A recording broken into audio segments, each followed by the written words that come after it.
ಹಿರಿಯರು, ನಿಂತವರು, ಕುಂತವರು, video ಮಾಡ್ತಿರೋರು, video ಮಾಡದೇ ಇರೋರು ಹಾಗೂ ಇಲ್ಲಿ ಬಂದಿರೋಂಥ ಎಲ್ಲ ಜನರಿಗೂ ನಮಸ್ಕಾರ.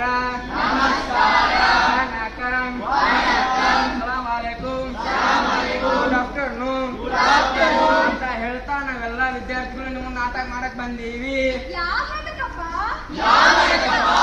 ಬೀದಿ ನಾಟಕ. ಯಾವ ನಾಟಕಪ್ಪ ಅಂತಂದ್ರೆ ಆಯುರ್ವೇದದ ಬಗ್ಗೆ ತಿಳಿಸುವಂತಹ ನಾಟಕ. ನಾವು ಬಂದೇವ ನಾಟಕವ ಮಾಡಲಿಕ್ಕ, ಬೀದಿ ನಾಟಕ ಬೀದಿಯಲ್ಲಿ ಮಾಡಲಿಕ್ಕ.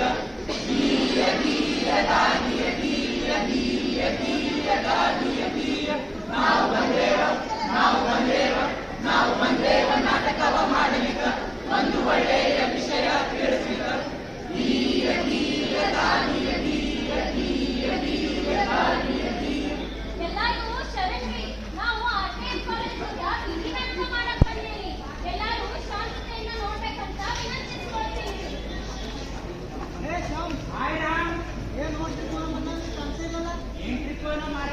ಹೋಗಿ ಒಂದು 5 ದಿನ ಎಂಜಾಯ್ ಮಾಡಿದಪ್ಪ. ಆಮೇಲೆ ಬಂದು ನಕ್ಕೊಂಡ್ಬಿಟ್ಟೆ ಫುಲ್ ಆರಾಮಿಲ್ಲ. ಏನೋ ಗೊತ್ತಿಲ್ಲ. ಅಲ್ಲಿ ಹೋದ್ಮೇಲೆ ಎಲ್ಲ ವಾತಾವರಣ ಚೇಂಜ್ ಆಯ್ತು. ಮತ್ತೆ ನೀರೆಲ್ಲ ಕುಡ್ದೇವು. ಊರ ಆರಾಮ್ ತಪ್ಪಿದ್ದು. ಕೆಮ್ಮು, ನೆಗಡಿ, ಜ್ವರ ಎಲ್ಲ ಬಂದ್ಬಿಟ್ಟಲ್ಲ.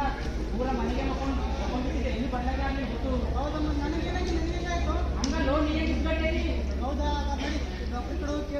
ನಡಿ ಕೇಳಿ.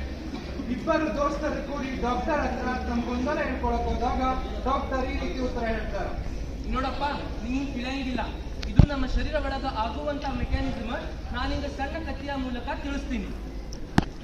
ಈಗ ನಾನು ಹೇಳಲು ಹೋಗುತ್ತಿರುವ ಕಥೆ 2 ಊರಿನ, ಸಿದ್ದಾಪುರ ಮತ್ತೆ ರಾಂಪುರ. ಎಲ್ಲ ಊರಲ್ಲಿ ಇರುವ ಹಾಗೆ ಇವು 2 ಊರಲ್ಲಿಯೂ ಮೂಲಭೂತ ಸೌಕರ್ಯಗಳಿದ್ದವು. ನೀರಿನ ಸೌಕರ್ಯ, ಕಸ ನಿರ್ಮೂಲನೆ ಸೌಕರ್ಯ, ನ್ಯಾಯಬೆಲೆ ಅಂಗಡಿ,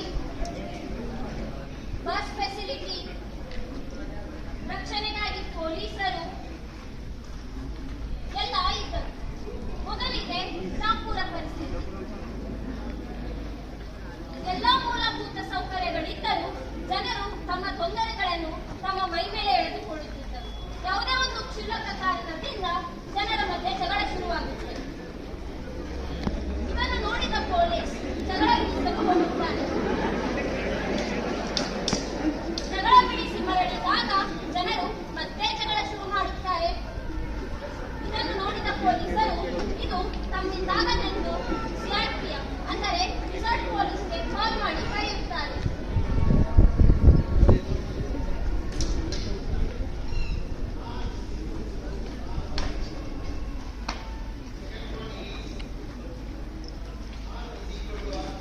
ಬಂದ CRPF ಜನರ ಜಗಳ ಬಿಡಿಸಿ ಹೋಗುತ್ತಾರೆ.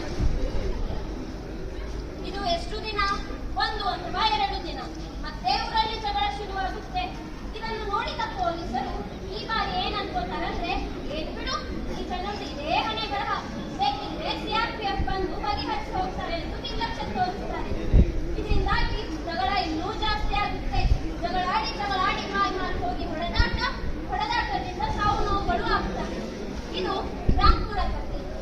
ಈಗ 2ನೇಯದು ಸಿದ್ದಾಪುರ ಕಥೆ.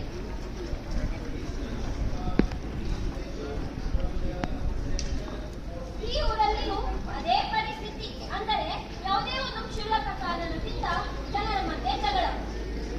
ಇದನ್ನು ನೋಡಿದ ಪೊಲೀಸ್ ಜಗಳ ಬಿಡಿಸಲು ಹೋಗುತ್ತಾರೆ. ಜಗಳ ಬಿಡಿಸಿ ಮರಳಿದಾಗ ಜನರು ಮತ್ತೆ ಜಗಳ ಶುರು ಮಾಡಿ ಇದು ತಮ್ಮಿಂದಾಗದೆಂದು ಕಾಲ್ ಮಾಡಿ ಕರೆಯುತ್ತಾರೆ.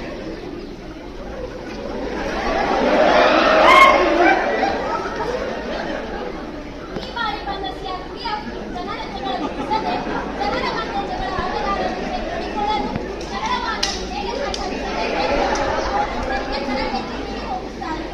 ಇದರಿಂದಾಗಿ ಊರಲ್ಲಿ ಎಷ್ಟು ಸಲ ಜಗಳವಾದರೂ ಪ್ರತಿ ಸಲ ಪೊಲೀಸರು ಊರಿನ ಪರಿಸ್ಥಿತಿಯನ್ನು ಸರಿಗೊಳಿಸುತ್ತಾರೆ. ಇದು ಸಿದ್ದಾಪುರ ಕಥೆ. ಇದರಿಂದ ಏನ್ ತಿಳಿತು ನಿಮ್ಗೆ? ಸರಿ, ನಾನೇ ಹೇಳ್ತೀನಿ ಕೇಳಿ. ಈಗ ನೋಡ್ರಿ, ಅದರಲ್ಲಿ 2 ಊರಿದ್ವು. ಆ 2 ಊರ್ದಾಗೂ ಏನ್ ವ್ಯತ್ಯಾಸ ಅಂದ್ರ, ಮೊದಲನೇ ಊರು ರಾಂಪುರದಾಗ ಜನರು ಜಗಳ ಆಡಿದಾಗ ಹೊರಗಿನ ಬಂದ್ CRPF ಮಂದಿ ಸೀದಾ ಜಗಳ ನಿಲ್ಲಿಸಿ ಹೋದ್ರು. ಅದಕ್ಕ ಮತ್ತೊಮ್ಮೆ ಜಗಳ ಆದಾಗ CRPF ಬರ್ತಾರಂತ ಅನ್ಕೊಂಡು ಪೊಲೀಸರು ಆಲ್ಸಿಯಾಗಿ ತಮ್ಮ ಕರ್ತವ್ಯ ಮರೆತು ಮಲ್ಕೊಂಡ್ರು. ಆದ್ರ ಎರಡನೇವ್ರು ಅಂದ್ರೆ ಸಿದ್ದಾಪುರದಾಗ ಬಂದ CRPFನವರು ಜನರ ಜಗಳ ಬಿಡಿಸ್ದ ಜಗಳ ಆಗ್ಲಾರ್ದಂಗ ಮತ್ ಆದ್ರೂ ಹೇಗ್ ಪರಿಹರಿಸ್ಬೇಕಂತ ತರಬೇತಿ ಕೊಟ್ಟು ಹೋದ್ರು. ಹೌದಾ? ಡಾಕ್ಟ್ರೆ, ನಾ ಕೇಳಿದ್ದೇನೋ ನೀವು ಹೇಳ್ತೇನೋ ಅದಕ್ಕೂ ಏನ್ ಸಂಬಂಧ? ಅದನ್ನೇ ಹೇಳ್ತೀನಿ ಕೇಳ್ರಿ. ನೋಡ್ರಿ, ಈ ಎರಡು ಊರುನು ಎರಡು ದೇಹ ಇದ್ದಂಗ. ಇಲ್ಲಿ ಹೆಂಗ ನೀರಿನ ಸೌಕರ್ಯ, ಕಸ ವಿಲೇವಾರಿ ಸೌಕರ್ಯ, ನ್ಯಾಯಬೆಲೆ ಅಂಗಡಿ, ಬಸ್ ಫೆಸಿಲಿಟಿ ಅಂತ ಅದಾವಲ್ಲ, ಹಂಗ ನಮ್ ದೇಹದಾಗೂ ಉಸಿರಾಟದ ವ್ಯವಸ್ಥೆ, ಮಲಮೂತ್ರ ವಿಸರ್ಜನೆ ವ್ಯವಸ್ಥೆ, ಪಾಚನ ವ್ಯವಸ್ಥೆ, ರಕ್ತ ಪರಿಚಲನೆ ವ್ಯವಸ್ಥೆ ಇಂತ ಹಲವಾರು ವ್ಯವಸ್ಥೆಗಳದಾವು. ಇನ್ನ ಈ ಜಗಳಾಟಗಳದವಲ್ಲ ಅವೆಲ್ಲ ರೋಗಾಣುಗಳಿದ್ದಂಗ. ಮತ್ ಈ ಪೊಲೀಸರು ನಮ್ಮ ಬಾಡಿ ಒಳಗಿರೋ ರೋಗ ನಿರೋಧಕ ಶಕ್ತಿ ಇದ್ದಂಗ. ಹಂಗ ಈ CRPFದವರು ಹೊರಗಿನ ಔಷಧಿ ಇದ್ದಂಗ. ಯಾವಾಗ ನಾವು ಪ್ರತಿ ಸಲ ಹೊರಗಿನ ಔಷಧಿ ಮೇಲೆ ಡಿಪೆಂಡ್ ಆಗ್ತೇವೋ ಆಗ ನಮ್ಮ ರೋಗ ನಿರೋಧಕ ಶಕ್ತಿ ಕಮ್ಮಿ ಆಗ್ತದ. ಹಂಗಾಗಿ ನಾವು ಪ್ರತಿ ಸಲ ಔಷಧಿ ಮೇಲೆ ಡಿಪೆಂಡ್ ಇರಬಾರ್ದು. ಅದ್ರ ಬದಲು ನಮ್ಮ ರೋಗ ನಿರೋಧಕ ಶಕ್ತಿನ ಹೆಚ್ಚಿಸ್ಕೋಬೇಕು. ಇಂಥ ಔಷಧಿಗಳು ನಮ್ಮ ಆಯುರ್ವೇದದೊಳಗೆ ಸಿಗ್ತಾವ. ಅಂದ್ರ ನಾವು ಆಯುರ್ವೇದದವರು ರೋಗ ಅಲ್ಲ, ರೋಗಿಗೆ ಚಿಕಿತ್ಸೆ ಮಾಡ್ತೀವಿ. ಈಗ ರೋಗ ಎದ್ರಿಂದ ಬರುತ್ತಾ? ಬ್ಯಾಕ್ಟೀರಿಯಾ, ವೈರಸ್, ಮೈಕ್ರೋ ಆರ್ಗ್ಯಾನಿಸಮ್ಸ್ ಇವುಗಳಿಂದ ಬರ್ತಾವ. ಆಗ ನಾವು ಆಂಟಿ ಬ್ಯಾಕ್ಟೀರಿಯಾ, ಆಂಟಿ ವೈರಸ್ ಈ ತರ ಔಷಧಿ ತಗೋತೀವಿ, ಆಗ ಕಡಿಮೆ ಆಗುತ್ತೆ. ಅದೇ ಮತ್ತೆ ರೋಗ ಬಂದಾಗ ಮತ್ತೆ ಔಷಧಿ ತಗೋತೀವಿ. ಇದರಿಂದ ನಾವು ಪ್ರತಿ ಸಲ ಅದ್ರ ಮೇಲೆ ಡಿಪೆಂಡ್ ಆಗ್ತೀವಿ. ಆಗ ನಮ್ಮ ಇಮ್ಯುನಿಟಿ ಕೆಲಸ ಕಮ್ಮಿ ಆಗುತ್ತೆ. ಆದ್ರ ನಮ್ಮ ಆಯುರ್ವೇದ ಚಿಕಿತ್ಸೆ ಹೆಂಗಿರುತ್ತಂದ್ರ ನಾವು ರೋಗಿಗೆ ಚಿಕಿತ್ಸೆ ಕೊಡೋದ್ರಿಂದ ರೋಗ ನಿರೋಧಕ ಶಕ್ತಿ ಜಾಸ್ತಿ ಆಗುತ್ತಾ? ಅಂದ್ರ ನಾವು ರೋಗಿಗೆ ಚಿಕಿತ್ಸೆ ಕೊಡಲ್ಲ, ರೋಗಿಗೆ ಕೊಡ್ತೀವಿ. ಇದರಿಂದ ಇಮ್ಯುನಿಟಿ ಹೆಚ್ಚುತ್ತಾ ಮತ್ತು ರೋಗ ಮುಂದೆ ಬರ್ಲಾರ್ದಂಗ ನೋಡ್ಕೊಳ್ಳುತ್ತ. ಇನ್ನೊಮ್ಮೆ ಹೇಳ್ತೀನಿ ಕೇಳ್ರಿ, ಇದನ್ನ ನಾವು ರೋಗಿಗೆ ಚಿಕಿತ್ಸೆ ಕೊಡ್ತೀವಿ, ರೋಗಕ್ಕಲ್ಲ. ಆಯುರ್ವೇದೊಳಗೆ ಹಿಂಗೆಲ್ಲ ಐತೆ ಡಾಕ್ಟ್ರೆ? ಇಷ್ಟೇ ಅಲ್ಲ, ಆಯುರ್ವೇದನಾಗ ಇನ್ನೂ ಬಹಳ ಅದ. ಇದನ್ನೆಲ್ಲ ನಮ್ಮ ಆಯುರ್ವೇದ ಆಸ್ಪತ್ರೆಗೆ ಹೋಗಿ ಅಲ್ಲಿ ನನ್ ಪರಿಚಯ ಇರೋ ಡಾಕ್ಟರ್ಸ್ ಕಡೆ ತಿಳಿಸ್ಕೊಡ್ತೀನಿ ನಡ್ರಿ. ಇವರಿಬ್ರು ಆಯುರ್ವೇದ ವೈದ್ಯರಾದ. ಈಗ ಇವರು ನಿಮ್ಗೆ ಆಯುರ್ವೇದದ ಬಗ್ಗೆ ಸಂಪೂರ್ಣವಾಗಿ ತಿಳಿಸ್ಕೊಡ್ತಾರೆ. ಮೊದಲಿಗೆ ಅಷ್ಟಾಂಗ ಆಯುರ್ವೇದ. ಅಷ್ಟಾಂಗ ಆಯುರ್ವೇದದಲ್ಲಿ 8 ಭಾಗಗಳಿವೆ. ಮೊದಲನೆಯದು ಕಾಯ ಚಿಕಿತ್ಸಾ. ಕಾಯ ಚಿಕಿತ್ಸಾ ಅಷ್ಟಾಂಗ ಹೃದಯದ ಒಂದು ಭಾಗ. ಕಾಯ ಎಂದರೆ ಶರೀರ. ಶರೀರದ ಎಲ್ಲಾ ರೋಗಕ್ಕೆ ಚಿಕಿತ್ಸೆ ನೀಡುವ ಅಧ್ಯಯನವನ್ನು ಕಾಯ ಚಿಕಿತ್ಸಾ ಎಂದು ಕರೆಯುತ್ತೇವೆ. ಎರಡನೆಯದು ಬಾಲ ಚಿಕಿತ್ಸಾ. ಬಾಲ ಅಂದರೆ ಪೀಡಿಯಾಟ್ರಿಕ್ಸ್. ಇದರಲ್ಲಿ ನಮಗೆ ಮಗುವಿನ ಪಾಲನೆ, ಪೋಷಣೆ ಮತ್ತು ಮಕ್ಕಳ ಆರೋಗ್ಯ, ಲಸಿಕೆ ಹಾಗೂ ಕಾಯಿಲೆಗಳ ಪೂರ್ಣ ಮಾಹಿತಿ ನೀಡುತ್ತಾರೆ. ಮೂರನೆಯದು ಗೃಹ ಚಿಕಿತ್ಸೆ. ಗೃಹ ಚಿಕಿತ್ಸೆ ಅಥವಾ ಮನೋವೈದ್ಯಶಾಸ್ತ್ರವು ಮಾನಸಿಕ ಅಸ್ವಸ್ಥತೆಗಳ ರೋಗ ನಿರ್ಣಯ ಮತ್ತು ಚಿಕಿತ್ಸೆಗಳ ವಿಭಾಗವನ್ನು ರೂಪಿಸುತ್ತದೆ. ನಾಲ್ಕನೆಯದು ಊರ್ಧ್ವಾಂಗ ಚಿಕಿತ್ಸಾ. ಊರ್ಧ್ವಾಂಗ ಚಿಕಿತ್ಸಾ ಅಥವಾ ಶಾಲಾಕ್ಯ ತಂತ್ರ ಇದು ಕತ್ತಿನ ಮೇಲ್ಭಾಗಕ್ಕೆ ಸಂಬಂಧಿಸಿದ ಎಲ್ಲಾ ಅಂಗಾಂಗಗಳಾದ ಕಣ್ಣು, ಮೂಗು, ಕಿವಿ, ಬಾಯಿ, ಕಣ್ಣು, ಕಸಡು, ಗಂಟಲುಗಳ ಕಾಯಿಲೆಗಳ ಮತ್ತು ಚಿಕಿತ್ಸೆ ಬಗ್ಗೆ ತಿಳಿಸಿಕೊಡುತ್ತದೆ. ಐದನೆಯದು ಶಲ್ಯ ಚಿಕಿತ್ಸಾ. ಶಲ್ಯ ಚಿಕಿತ್ಸಾ ಆಯುರ್ವೇದ ವಿಜ್ಞಾನದ ಮಹತ್ವದ ಶಾಖೆಯಾಗಿದೆ. ಸುಶ್ರುತ ಎಂಬ ಋಷಿ ವೈದ್ಯನ ಹೆಸರು ಶಸ್ತ್ರಚಿಕಿತ್ಸೆಗೆ ಸಮನಾರ್ಥಕವಾಗಿದೆ. ಇದರಲ್ಲಿ ಎಲ್ಲಾ ತರದ ಶಸ್ತ್ರಚಿಕಿತ್ಸೆಯನ್ನು ತಿಳಿಸಲಾಗುತ್ತದೆ. ಆರನೆಯದು ದಂತ್ರ ಚಿಕಿತ್ಸೆ. ದಂತ್ರ ಚಿಕಿತ್ಸೆ ಅಥವಾ ಅಗದ ತಂತ್ರ ಇದನ್ನು ವಿಷ ಚಿಕಿತ್ಸೆ ಎಂದು ಕರೆಯುತ್ತಾರೆ. ಏಳನೆಯದು ಜರ ಚಿಕಿತ್ಸಾ. ಜರ ಚಿಕಿತ್ಸಾ ಅಥವಾ ರಸಾಯನ ತಂತ್ರವು ಅಷ್ಟಾಂಗ ಆಯುರ್ವೇದದ ಒಂದು ಶಾಖೆಯಾಗಿದೆ. ಜರ ಎಂದರೆ ನೃತ್ಯ, ಏಕೆಂದರೆ ಅಕಾಲಿಕ ವಯಸ್ಸನ್ನು ತಡೆಗಟ್ಟಲು ಮತ್ತು ವೃದ್ಧಾಪ್ಯದಲ್ಲಿ ಬರುವ ರೋಗಗಳಿಗೆ ಚಿಕಿತ್ಸೆ ನೀಡಲು ಬಳಸಲಾಗುತ್ತದೆ. ಎಂಟನೆಯದು ದೃಶ್ಯ ಚಿಕಿತ್ಸಾ. ದೃಶ್ಯ ಚಿಕಿತ್ಸೆಯನ್ನು ವಾಟೀಕರಣ ಎಂದು ಕರೆಯಲಾಗುತ್ತದೆ. ದೃಶ್ಯ ಚಿಕಿತ್ಸೆಯು ಆಯುರ್ವೇದದ ಒಂದು ಶಾಖೆಯಾಗಿದ್ದು ಇದು ಬಂಜೆತನ ಮತ್ತು ದೂತರ ಶುಕ್ರಧಾತು ಅಥವಾ ದೇಹದ ಪ್ರಮುಖ ಸಂತಾನೋತ್ಪತ್ತಿ ದ್ರವಗಳಿಗೆ ಸಂಬಂಧಿಸಿದ ಪರಿಸ್ಥಿತಿಗಳಂತಹ ವಿವಿಧ ಕಾಯಿಲೆಗಳೊಂದಿಗೆ ವ್ಯವಹರಿಸುತ್ತದೆ.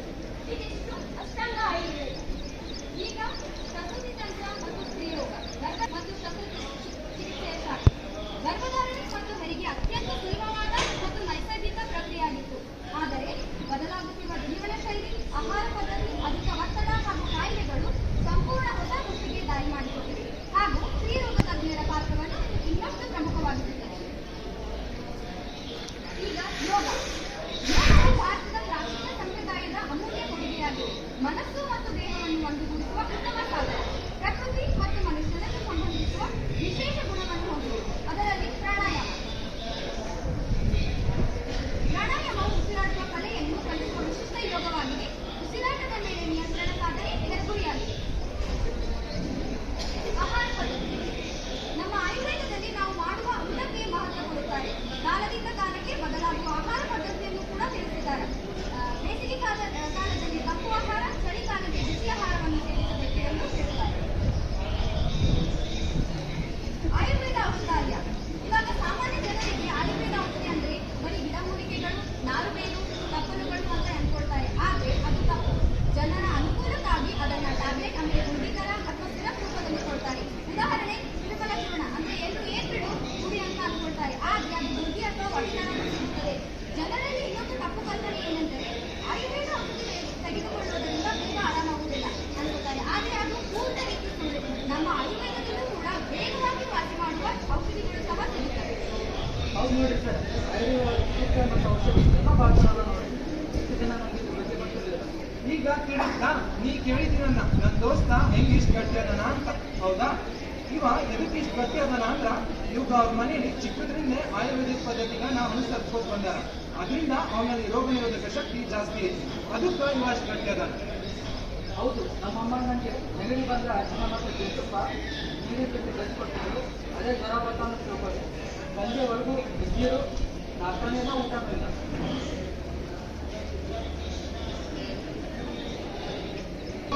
ಆದರೆ ನೀವು ತಿಳಿದಂಗೆ ಆಯುರ್ವೇದದ ಬಗ್ಗೆ ಕಲಿಬೇಕಂದ್ರ ನಮ್ಮ ಬಿಜಾಪುರದಾಗೆ ಕರ್ನಾಟಕ ರಾಜ್ಯದಲ್ಲಿ ಟಾಪ್ 10 ಕಾಲೇಜುಗಳಲ್ಲಿ ಒಂದಾದ Rajeshwari Karpurmath memorial Ayurvedic medical college ಮತ್ತು ಆಸ್ಪತ್ರೆ ಹಾಗೂ PG ರಿಸರ್ಚ್ ಕೇಂದ್ರ ಅಂತ 100 ಫೀಟ್ ರಿಂಗ್ ರೋಡ್ ಬಳಿ ಐತಿ. ಅಲ್ಲಿ ನೀವು ಸಂಪೂರ್ಣವಾದ ಆಯುರ್ವೇದ ಪದವಿನ ಪಡ್ಕೋಬಹುದು. ನಿಮ್ಮ ಈ ಅಮೂಲ್ಯವಾದ ಮಾಹಿತಿಗಳಿಗೆ ಧನ್ಯವಾದಗಳು.